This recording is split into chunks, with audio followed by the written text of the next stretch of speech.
көрсөтүүбүздө сиздердин өтүнүчүңүздөр боюнча даярдалган операциясыз өттү дарылоо боюнча элдик дарыгер Алтынбек Сулаймандын дарылоо мекемесинде баш бакканбыз. Пайдалуу маалыматтарга ээ болууну кааласаңыз, көрсөтүүнүн аягына чейин бирге болуңуз. Өтө эле жаман акыбалда келгенмин. Ошол маалда суудан башка эч нерсе өтпөй калган да. Азыр бияка деле ишенбей өзүм ишенбей келгенмин. Анан кийин азыр Кудайга шүгүр кача турган акыбалга да туш келип калган элем. Ошо азыр Кудайга шүгүр, ушуларга миңге рахмат. Бүт денем ооруйт эле да. Бөйрөгүм, дарыларым ошо эч нерсе калбай ооруйт эле да. Ушуларга, балдарга, кыздарга баарына рахмат. Күнүгө массаж кылып, ушулар тери менен чыгарат. 3 күн мурун тери да жок болчу да. Таптакыр тери деле эметпейт элем. Таасир этпейт эле да. Анан кийин азыр жакшы, Кудайга шүгүр. Тамактарыман какырык чыгып, же чыкса нарага кетпейт. Ошентип атты да. Азыр миңге Алла шүгүр, жакшы. 1948 жылы туулгам, 2 апрель. 48. 2 апрель. Адресиңиз? Адресим Ташкөмүрдөн келдим. Жалоба, эмне боюнча бизге кайрылып? Жалпы ошо меники көптөн бери таш бар, өттү. Өттү, таш бар. Анан кийин мына алдыртан болуп жүрүп, ушул убакытка келдим. Азыр баягы таш чоңоюп кетип, мындай утуруу так өйкөп атат да. Могу жерде мындай нойт этип, анан ушул эмени угуп, без операция, без эме дегенди угуп туруп, анан кийин ушуга келдим. Дагы хронический ооруларыңыз барбы? Хронический ооруларым эме бар, азыр эме айта албайм. Мен көп жөтөлөм. Көп жөтөлөсү? Жөтөлгөнүм 1-2 жыл болуп калды эле, бирок жакшынакай болуп калам, анан кайра эле бир пастан кийин эле жөтөлүп калам. Так, кулагым жакшы укпай атат дедиңиз, азыр түшкөндө давление канча убакыттан бери сизде секирип атат? Азыр муну биз в основном диагностика кылганда тилден азыр тилиңизди көрсөтсөңүз бери. Тилди чыгарсаңыз бери. Мына тилди чыгарганда сиздики сол оң тараптан давление бул жак анемит этип атат да, тилиңиз уже ошол жакка кыйшайт. Биз ошол нерседен дагы диагностика чыгарабыз. Тил агарып турат, өзүңүз арык болсоңуз да, уже жировой гепатоз. Боорду уже май басып баратат деген. Өттү боор иштеп чыгарат да. Ошол керектүү ферменттердин, элементтердин, токсиндерин бөлүп чыгара албай калган үчүн ошол өт ичеге жакшы түшө албастан ошондон өт калтада коюланып барып, ошол ташка кумга айланат да. Биринчи айрандай болот, андан кийин зубный пастадай болот, анан барып пластилиндей болот, анан барып ташка айланат да. Бул негизи сразу эле пайда болуп калбайт, дароо эле таш пайда болду эмес. Булга эң эле бери жагы 10-15 жыл өтөт. Ошондой болушу мүмкүн. 10-15 жылдан бери ошондой болуп барып туруп, анан өт жакшы түшпөй калгандай кезде бул жерде өттөн маселе жаралышы мүмкүн эмес да. Өт болгону гана сактап туруучу орган. Бул жерде маселенин бардыгы 12 эл ичегиде болот. 12 эл ичегиде азыр эми сүрөтчү болбосок да кичине сүрөтүн тартып көрсөтүп берейин. Өт боордун астында жайгашкан. Ушундайдан келип туруп, могул жерден 12 эл ичеге куюп берет. Бул жакта уйку без жайгашкан. Ушул жерден өт бул жакта коюланып калгандан бул жакка жакшы түшпөй калат. Причинанын бардыгы 12 эл ичегиде болот. 12 эл ичеги шамалдап калган болсо, өттү сураганда жакшы өттү келип түшпөй калат дагы, өткө сигнал жакшы барбай калат. Өт калта бул жерде бул болгону гана жөн эле сактап туруучу эле орган. Бизге майлуу жегенде, ачуу жегенде, ачка калганда, тамактанганда, ашказандан келип тамак түшкөндө 12 эл ичеги сигналды бергенде бул жыйрылат дагы бул жакка агып түшөт. Ошондо бизде могул жердеги стресс, депрессия, капалуу, таарыныч, кубаныч, ак көңүлдүк дагы бирок ак көңүлдүк кылып, алдан кичине бир туура эмес сөз угуп калса капалуу, таарынычтар пайда болуп калат да. Ошол нерседен дагы могул жердеги сфинктер одди деп коебуз. Ушул тешик спазмированный болуп, бекилип калат дагы, өт жакшы түшпөй калат да. Өттү биз жөн эле курмандыкка чалып коебуз да. Негизги биздин причинабыз негизгиси бул жердеги сфинктер оддиде же болбосо протокто, же болбосо 12 эл ичегиде болот. Ушулар жыйрылып калгандыктан өт агып чыгылбастан коюланып кетет. Биздин жумуш эмне? Биздин жумуш жанагы эле башында айтып кеткендей эле өттү керектүү ферменттерди бөлүп чыгарып бере албай калат дедик. Ошондон дагы өт коюланып тамак сиңирүү начарлайт. Бул жерде бизде диафрагма деген орган болот. Бул диафрагма органы биз дем алган сайын ылдый өйдө болуп отуруп кыймылдап, диафрагма дем алуу органынын негизинде бул боордун жана ашказандын иштешин жакшыртат. Ашказанда боордо тарамыш болбойт. Бул жөнөкөй эле эт болот. Ушул боор дем алуу органы аркылуу иштейт. Ошондо биздин каныбызды тазалап берет, керектүү элементтерди, ферменттер, токсиндерди өткө бөлүп чыгарып берип, анан өт аркылуу биздин ичегиде тамак сиңирүү башталат. Буга чейинкилерди биз карашыбыз керек, өт коюлангандан кийинкилерди карашыбыз керек. Өт коюланганда эмне болду? Бизге кандай зыяндары тийди? Кайсыл органдарга тоскоолдук жаратты? Ошол боюнча бизде комплексный лечение кетет. Өт боюнча уктуңуз, эми дагы эмнелер? Анан изжога. Изжога. Бул дагы зарна. Зарна. Ушул эле нерсе. Биздин көзүбүз көргөндө эле шилекей безибиз иштейт дагы, ашказанга уже сигналды берет. Ашказан ага даярданат. Ошол сыяктуу эле бул ашказандын иштесине бул оң жактагы диафрагмабыз. Оң жактагы диафрагма спазм болуп калганда, бул диафрагма анализден да чыкпайт экен, томографиядан чыкпайт, эч нерседен чыкпайт экен. Мына сиздин дем алып отурганыңыздын өзү эле диафрагма спазмированный. Сиз көкүрөк менен дем алып атасыз. Диафрагма спазм болуп калгандагы дем ичиңизге түшпөй атат. Жаш балдарды көрсөңүз ичи менен дем алат. Жан жаныбарларды көрсөңүз ичи менен дем алат. Себеби алар стресске түшкөн эмес. Качан биз стресске түшкөндө диафрагма катып калат дагы, ошол ашказандын иштешин керектүү кислоталарды чыгарып бере албай калат дагы, биздин тамакты сиңире албастан ал зарна кылып оозубузга ачуу алып келет. Ошон үчүн биз диафрагманы бошотушубуз керек. Бул жерде эң главный орган болгон диафрагма. Келген пациентибиз дагы тизеси тууралуу кичине жалып кылып атат. Ошол тизеси тууралуу даттануусуна дагы кичине айта кетейин. Мына могул жердеги биздин кишечникте ушундай застой болгондуктан бутка кеткен кан тамырды кысат. Ошо бутка кеткен кан тамырды кысканда бул чирик алма, бүтүн алманы чириткенде эле бул жердеги кишечниктеги калган заң сыртка керексиз заттарды бөлүп чыгарат, газды. Ошолор бул бутка кеткен кан тамыры аркылуу өтөт дагы, бул жактарда кан айлануу жөн жүргөнү менен тизеде биздин ашык-машыкты иштетиш үчүн бул жерде майда кан тамырлар бар, майда капиллярлар. Ошолорго шлак болуп бул катат, жол болсо тизеден өссө бул жагындагы согончоктогу кан айланууларга келип тыгылат дагы, бул шпораны коленный суставдын оорусун, чачкасынын жакшы иштебешине алып келет. Бул жерди биз тазалап, кишечникти тазалап, бул канды таза алып келмейинче бул жер эч качан жакшы болбойт.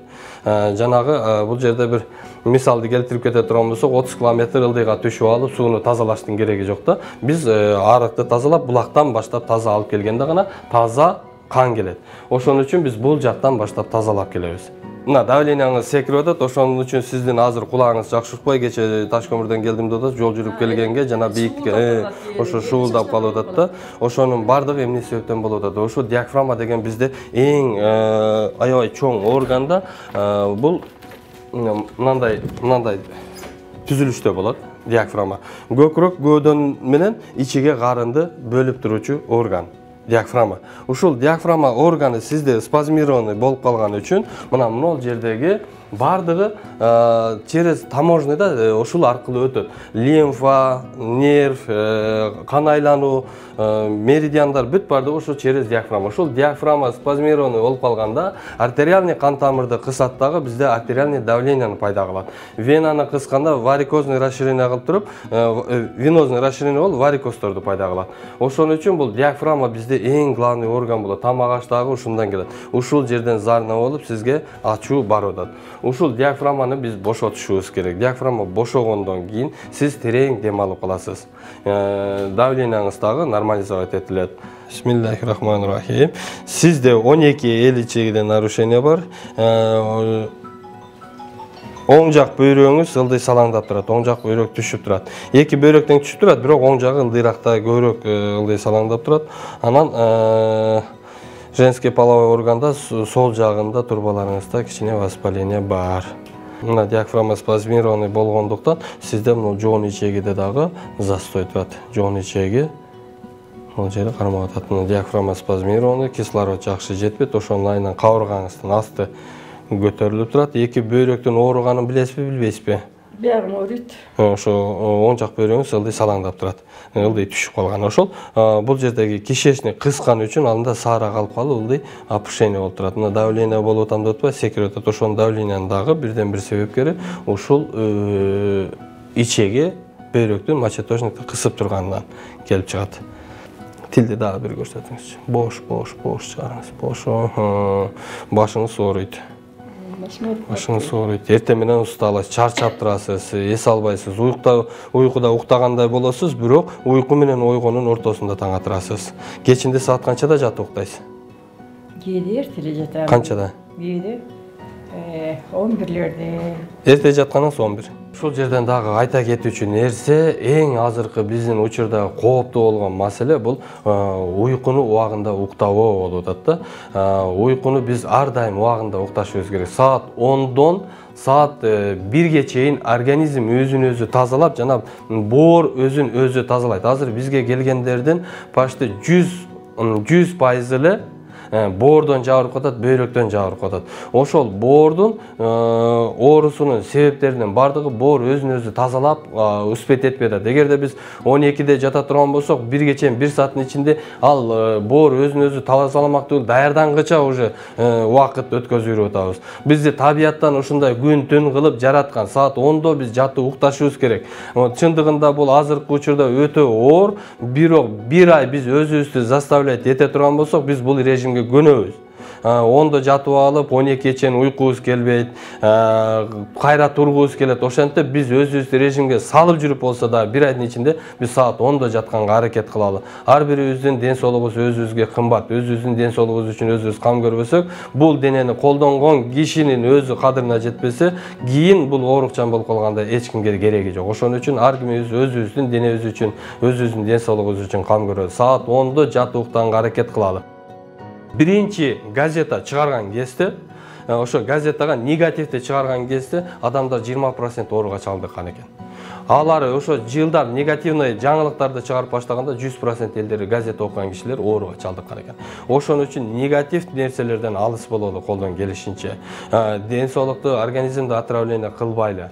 Жакшы нерселерди, илгеркилер аябай жакшы нерселерди сүйлөшкөн. Ошон үчүн алар ооруган эмес. Азыр биз артынан кууп жүрүп негативди көрөбүз да. Сел басып кетти, жер титиреди, машина уруп кетти, анан жамгыр болду. Ошол жаңылыктар дагы биздин организмди көбүрөөк отравление кылат. Мисалга ала турган болсок, бир эле коркунучтуу ужас киносун көрө турган болсок, биз ошол кино менен 1 жума жашайбыз. 1 жума биздин организмди отравление кылат. Өзүбүздөн өзүбүз коркуп, дайым эле жагып жүргөн светибизди барып жага албай калабыз. Ошол эле учурда комедия кино көрө турган болсок, жолдо баратып, өзүбүздөн өзүбүз күлүп, мындай жылмаюу келип, ошол маалыматтар менен 1 жума жашайбыз. Ошон үчүн жакшы маалыматтарды, мына сизде азыр стрессовый состоянияда турасыз, аябай көп ойлоносуз. Оюңуздун этегине чыкпас, ар кандай ойлорду ойлоносуз. Ошол учурда сиз уктаганыңыз менен мээңиз уктабастан тилиңиздин, мына тиштин изи чыйып калып атат. Тил түртүп, тиштин изин чыгарып койду. Себеби мээ түнү менен ойлонуп чыгып атат. Ошон үчүн ойлонгондо дагы азыраак. Бир сутканын ичинде 6 миллиондон ашык ой келип кетет экен кишине. Ошол ойлорду азайтканга аракет кылыңыз. Жакшы ойлорду ойлоңуз. Өтүмдө таш бар, 4 таш. Анан биринчи келгенде ошо 2 жолу УЗИге түштүм, өкөндө тең 4 таш деп көрсөтүлдү. Тамак жей албай калгам. Могу бир жак капталыман жата албай, анан аябай кыйналып келгем да. Анан ошо Алтынбек дарылагандан кийин жакшы болдум. Мына диафрагмальный массажыбыз, диафрагма массаж боюнча адисибиз Болотбек. Ушул диафрагманы жана биз айтып аткан спазмированный болгон диафрагманы мына ушундай кылып бошотобуз. Bizde ушул дем алуу, организмге кислороддун жетпегени, боордун майбасы, боордун жакшы иштебегени, ашказандын, кишечниктердин бардыгын ушул диафрагма аркылуу бошотуп ушуларды кыймылга алып келебиз. Биринчи келгендерде биз классический обычный эле массаж менен денени бошотуп, организмди, биз адамды биздин процедураларга даярдап алабыз. Ошол массаж боюнча биз аял кишилерге, мына биздин аял кишилер кыздарыбыз жасайт. Вакуумный массаж, стол массаж, бал массаж, ошолордун бардыгын ошол кыздарыбыз жасайт. Мээримдин колдору дагы аябай сонун, чыккан кишилер бардыгы ыраазы, Кудайга шүгүр.